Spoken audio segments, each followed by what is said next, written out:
आज नवरंगपुर स्थित जिला परिषद सम्मेलन कक्ष जीव विज्ञान संस्थान पक्षर मात्राधिक प्रोटीन युक्त एक मका चाष सचेतनता कार्यक्रम अनुष्ठित हो कार्यक्रम में मुख्य अतिथि भाव नवरंगपुर लोकसभा सांसद श्री बलभद्र माझी जोगदेइथिबा बेले झरिगाँ विधायक श्री नरसिंह भातरा भारतीय मका अनुसंधान संस्थार वैज्ञानिक श्री डॉक्टर रोमान रमेन वर्मा ओरमासर युग्म कार्यनिर्वाही अधिकारी श्री उमा महेश जिला परिषद अतिरिक्त कार्यनिर्वाही अधिकारी श्री जदुमणि नायक समेत कृषि विभाग अधिकारी माने जोग देइथिले। आज कार्यक्रम को विज्ञान संचालक लक्ष्मीनारायण बक्सी परिचालन करथिले।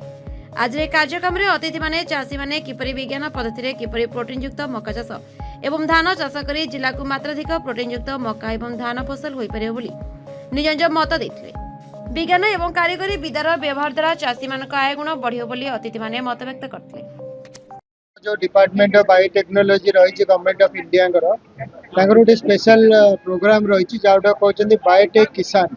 तार मूल आभिमुख्य है जो आम लैबोरेटरी मानकर उन्नत मानर मंजी तैयारी होची ज्ञान कौशल होची ताकू लोक मान पाखे चाषी भाई भाई मान पाखे जिते जल्दी हम से जल्दी पहुँचे देवा तेणु यही प्रोग्राम अंडर रे आमर इंस्टीट्यूट ऑफ लाइफ साइंसेज जो अच्छी भुवनेश्वर जो जड़े वैज्ञानिक भाव में कम कर तरफ आमर बायोफर्टिफाइड धान बायोफर्टिफाइड मका बायोफर्टिफाइड मांडिया आउ पनीपरिया माछ चाष आउ छेली चाष उपर आमर ये लोक मान साहाय्य सहयोग जोगे दिखाई आमर जो धान चाष एवं कर प्रोटीन आउ जिंक अधिका रही से धान में मकार आमर विटामिन ए रही आमर प्रोटीन उन्नत मानर प्रोटीन रही तेणु आमे प्रथमे 30 एकर मका चाष करूँ खरीफ सीजन रे लोक मानकर भल प्रोडक्शन होती तेणु यहाँ को आम एथर 100 एकर चाष करने नवरंगपुर और कोरापुट आम आज ये प्रोग्राम करूँ आमर लुधियाना आसछंती मेज रिसर्च इंस्टीट्यूट दी जन साइंटिस्ट जो मैंने आम चाषी भाई भाई मानक ट्रेनिंग देवे आपड़ जमी देखिले नवरंगपुर सांसद झरिगाँ एमएलए मैंने भी आसते आम चाषी भाई मानक उत्साहित करने आमर मोर बहुत आशा जे आम चाषी भाई माने केवल पैसा पाई नुह उन्नत मानर खाद्य जो आमर धान हो कि मका हो तार उत्पादन करंतु भल खातु एवं सुस्थ रहतु। जो डिपार्टमेंट ऑफ बायोटेक्नोलॉजी रही गवर्नमेंट ऑफ इंडिया गोटे स्पेशल प्रोग्राम रही कहते बायोटेक किसान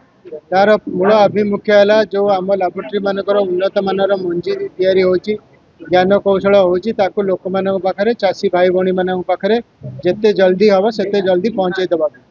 तेणु यही प्रोग्राम अंडर रे आमर इंस्टीट्यूट ऑफ लाइफ साइंसेज जो अच्छी भुवनेश्वर जो जड़े वैज्ञानिक भाव में कम कर तरफ आमर बायोफर्टिफाइड धान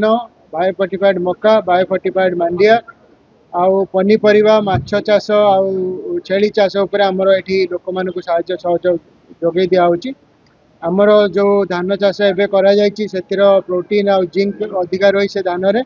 मकार आमर विटामिन ए रही आमर प्रोटीन उन्नत मानर प्रोटीन रही तेणु आम प्रथमे 30 एकर मका चाष करूँ खरीफ सीजन रे लोक मानकर भल प्रोडक्शन होती तेणु यहाँ को आम एथर 100 एकर चाष करने नवरंगपुर और कोरापुट आम आज ये प्रोग्राम करूँ आमर लुधियाना आसछंती मेज रिसर्च इंस्टीट्यूट दी जन साइंटिस्ट जो मैंने आम चाषी भाई भाई मानक ट्रेनिंग देवे आपड़ जमी देखिले नवरंगपुर सांसद झरिगाँ एमएलए मैंने भी आसते आम चाषी भाई मानक उत्साहित करने आमर मोर बहुत आशा जे आम चाषी भाई माने केवल पैसा पाई नुह उन्नत मानर खाद्य जो आमर धान हो कि मका हो तार उत्पादन करंतु भल खातु एवं सुस्थ रहतु।